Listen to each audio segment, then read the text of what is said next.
I thank the Lord for a wife and children who love and serve the Lord.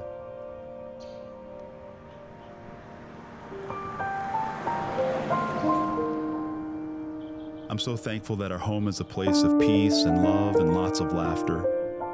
And I thank God that I had all of that growing up, a dad and a mom who fostered a great home environment built on faith, hope, and love.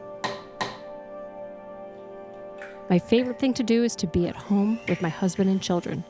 I enjoy cooking and baking, especially with them.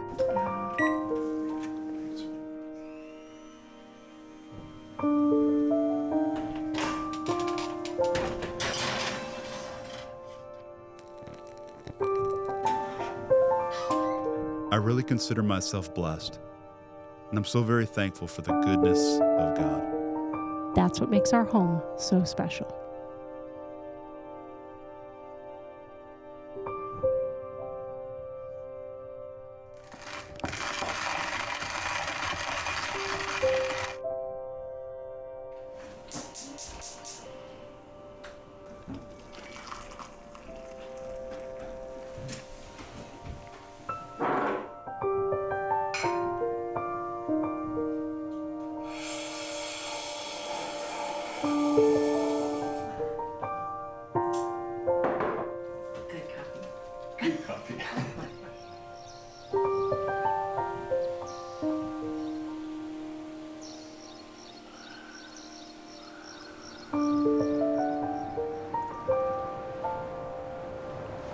I'm thankful to God for His faithfulness to me and my wife and my family, and just to be able to do life with Him and to enjoy the little things in life that make life so special.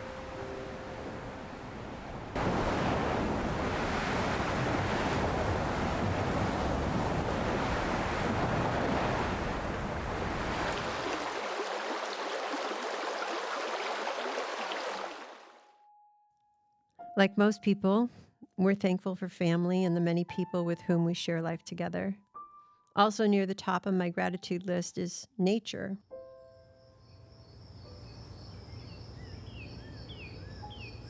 You see, the Lord speaks to me through His creation.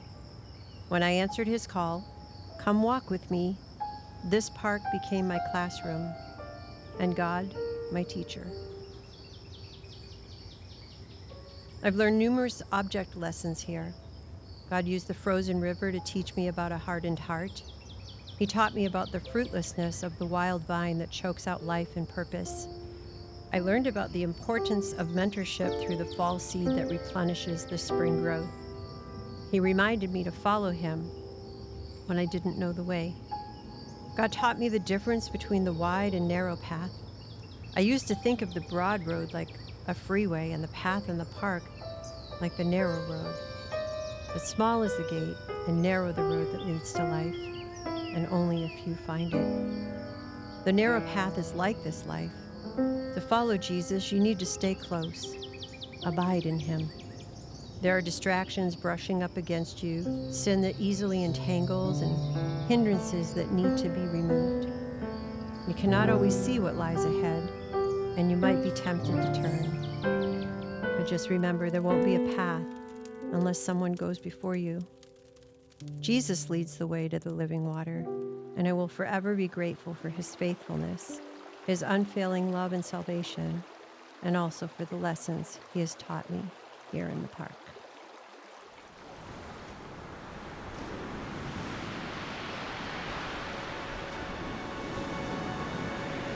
I never knew I would have this life. When I was a kid, I used to dream about the life I would have and what it would look like. Would I have a husband? Would I have kids? Would I end up in the town I grew up in? Or would I travel the world? Would I have a career? Would I be a homemaker?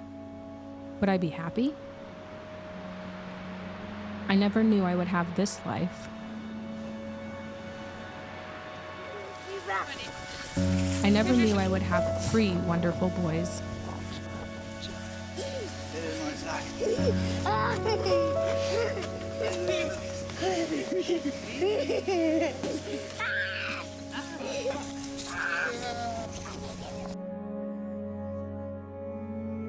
never knew I'd have this life. The playtime, the laundry, the housework, the homework, the sports practices, the bedtime routines, the late night talks. I never knew God would bless me with a husband that not only loves his kids with all of his heart, but does his very best to love me like Jesus loves the church. I never knew what any of it would look like, but I see it now, and I'm so thankful.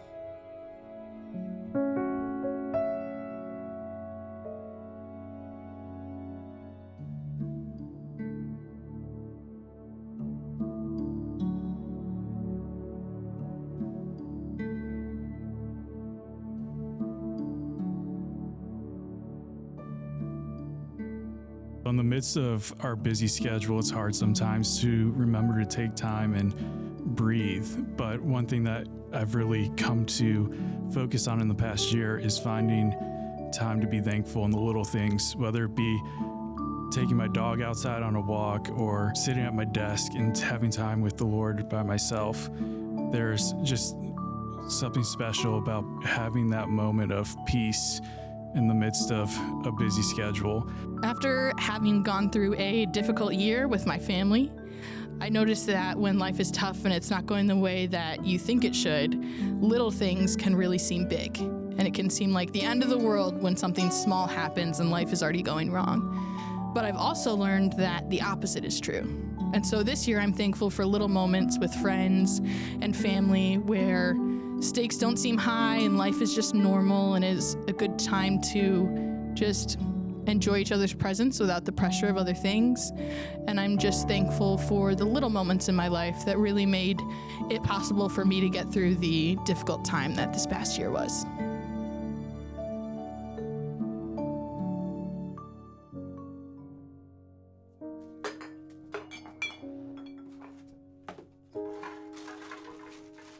I'm thankful for slowing down. It's easy to get caught up in the busyness. It's easy to get caught up in what's next.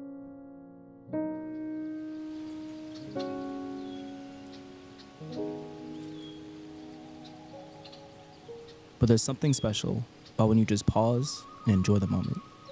Embrace the silliness. Take time to make those memories and be grateful for the little things.